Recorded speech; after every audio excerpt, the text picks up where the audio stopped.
Los Colinas Rugby Football Club. I'd like to put out a little video bridging the regular season and the off season. I'll try to keep it brief, but there's a few things I really do want to cover and push out to you all, the families. Some informational stuff. First, there's a picnic Sunday the 26th, 2 to 5 p.m. at Fritz Park. We're going to try to get the whole club together as much as possible. It should be a really good time.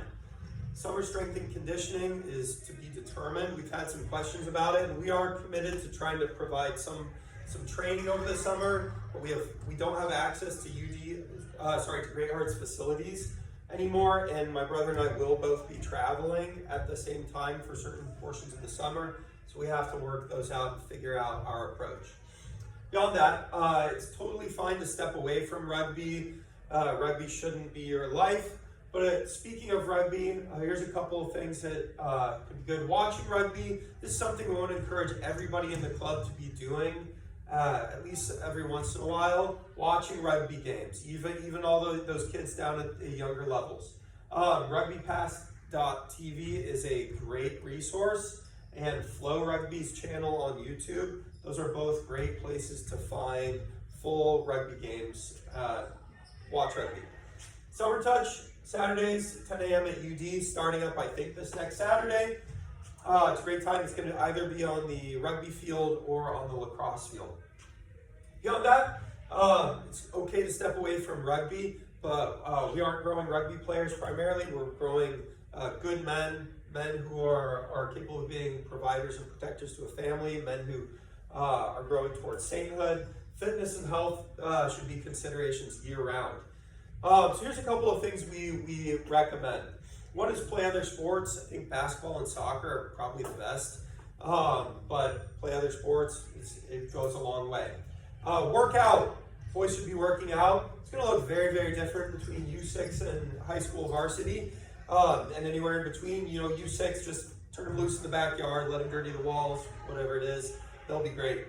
High school varsity, we have very, very rigorous expectations. We expect the boys to be training, we give them guidance about how to do it, and if they are not doing it, that's a problem. Here's some general ideas for those of you who aren't as sure what to do about how to train, and we intend to push out some more guidance that is specific to each age grade going forward.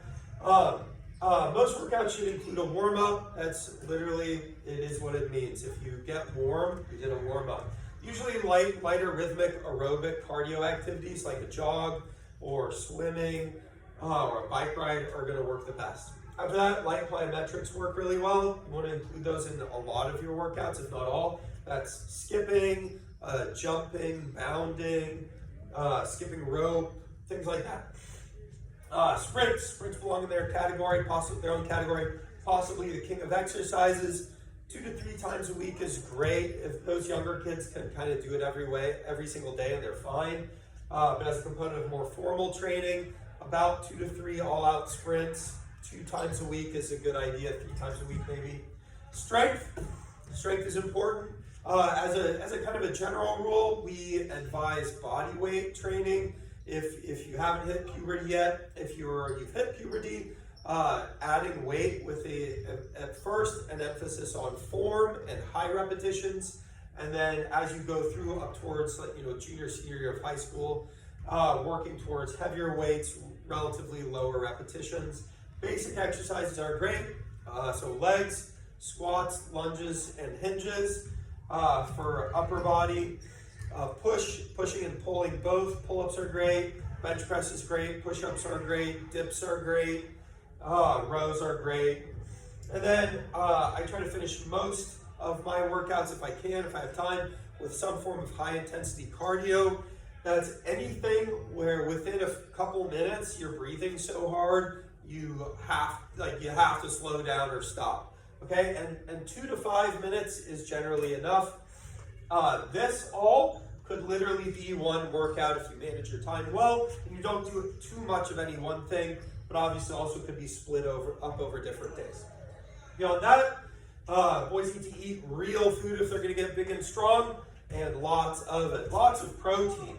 About 1 gram of protein per pound of body weight is a good rule of thumb. They also need to eat lots of fiber, lots of fiber. Fiber is fruits, vegetables, beans, things like that. Lots of fiber. Hydrate. We all tend to walk around dehydrated unless we're really paying attention to it. 1/2 to 1 ounce of water per pound of body weight. Like Nalgene's are kind of nice, 32 ounces. Easy day. Last but not least, by any means, especially those teenage boys, we love them so much. They think they can get away without sleep, but that is where recovery happens. It's where growth happens. It's where all these adaptations that we work for, sleep is when they happen. So really encourage you guys to try to get those 8 to 10 hours of sleep per night. Anyway, thank you guys so much for everything you did for the season. Thanks to the boys, thanks to the parents, thanks to the coaches. My name is James Bascom. I help coach the high school. I'm going to stay on band through the off season. Feel free to reach out to me if you have any questions. Feel free to try to get in touch with your kiddos' coaches if you have any questions, and we'll try to support you in any way we can. Thank you all very much. God bless.